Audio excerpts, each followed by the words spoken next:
Sige. Pakain kami ng mga manok.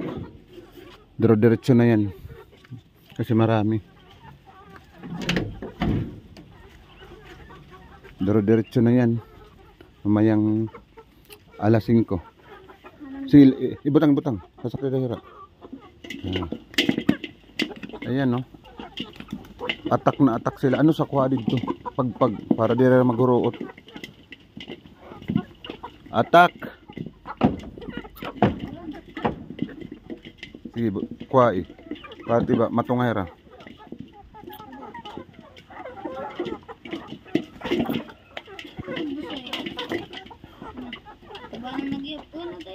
Sige, kuha pa.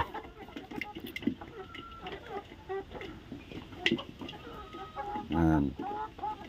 Adiyan, upay. Adiyan. Dako. Pinakadako era brown. Tuman. Lagi. Man, tuman dumalagad. Pati titong usa. Ha? Adto na ako ng kaptan. Atigiyap. Ang tawag dyan sa mga itim, black Australorp. Yung ano, Rhode Island Red, ito yung tawag dyan. Tapos umuulan na siya, guys.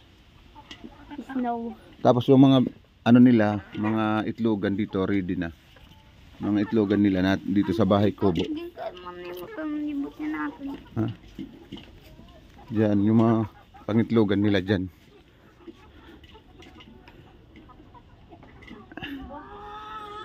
Itlog. Ihapa daw, kumpira. Ihapat mga black, ihapat brown. Dapat binibilang lagi pag ano, pag nagpapakain tayo. Kasi baka yung iba nakakalabas. Ito ano? Ito brown, pero man.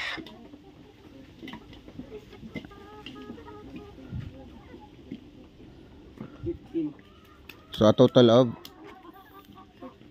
15 plus 14, 29 na lang yan kasi binawasan natin. Kasi guys, yung pinapriority ko talaga yung mga babae. Kasi yung mga lalaki hindi naman yan dadami. Yung importante lang dyan, yung lalaki, mayroon kuko pa ba? May magbibreed. Mayroon kuko pa sa mga babae dyan. Para yung mga itlog natin is fertile. Yun ang tinatawag na fertile egg. Mahal yung fertile egg. Nakita ko sa Lazada at saka sa Shopee, Rhode Island na chicken. Yung ano, yung egg maabot ng 50 pesos bawat isa. 30 to 50 pesos yung bawat isa, yung fertile egg. Kasi yung mga mag-ano diyan, magbi-breed or ang tawag doon, may plano ba mag-alaga ng Rhode Island. So malapit-lapit na to mga itlog yung mga babae. Pwede kayo makabili sa akin ng mga fertile egg. Kayo nang bahala mag-incubate. Kasi ni-incubate to yung mga itlog nila. Sabi daw meron dito naglilimlim, pero hindi pa ako nakakita ng naglilimlim. Mas maganda yung ano, i-incubate para sigurado tayo na mayroon mapipisa. So ayan, makikita nyo may mga lalaki, may mga babae.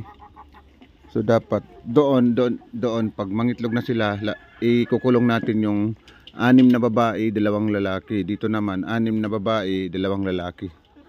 Para talaga nakukupahan sila pag mangingitlog. Yung breeder natin diyan. Kumakain nga pala sila guys kahit ano, yung mga dahon-dahon, yung Madre de Agua kasi at saka yung Azula, hindi pa malago, hindi pa marami. Kasi hindi naalagaan yung Azula. Dapat marami na yan sana. Kasi mag2 buwan na yun binili ko. Kasi yung pond nila is maliit lang. Gumawa tayo ng malaking pond dito. Diyan sa may likod ng mga kamuting kahoy. Tingnan nyo, kumakain sila ng dahon ng kamuting kahoy. Papakita ko sa inyo guys yung Azula.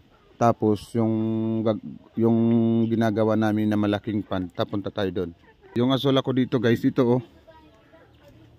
Parang hindi siya nasisikatan dito ng araw, kaya hindi siya masyadong mataba dito. Pero makikita nyo marami siya. kailangan ilipat to na sa mas maluwag na pond. Dito tayo. May nagpapader dito. So nilagay ko yung azula ko, pangalawang pond ko dito. Pinalaki namin. Wala pa tayong pambili ng ng luna. Kaya nilagay ko dito.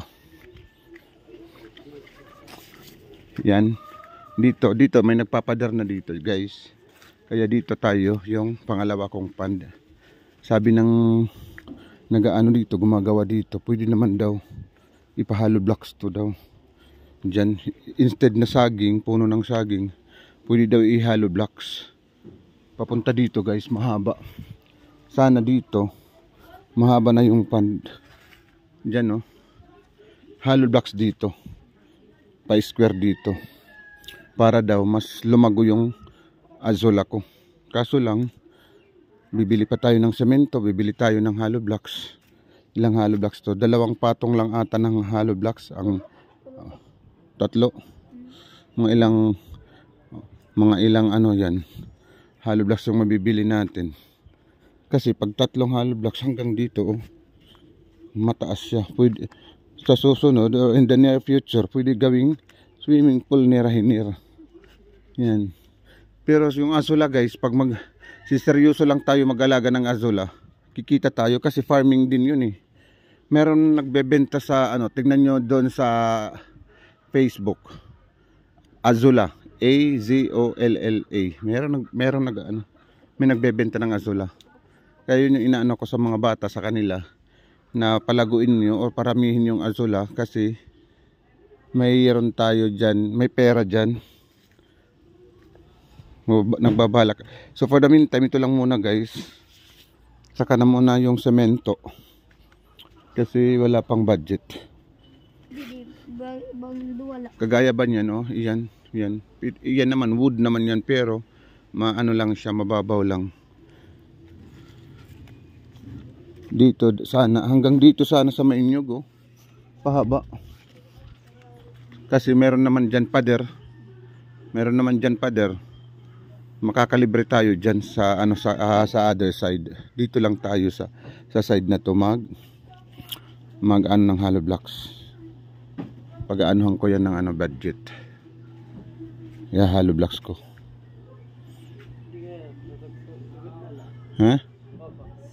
Amo nga sabi ng nagko-construct dito. Sabihin mo lang daw ko na kasi pwede daw dyan nila. Pahaba sana para maramihan na. Makaluwag-luwag yung azula natin.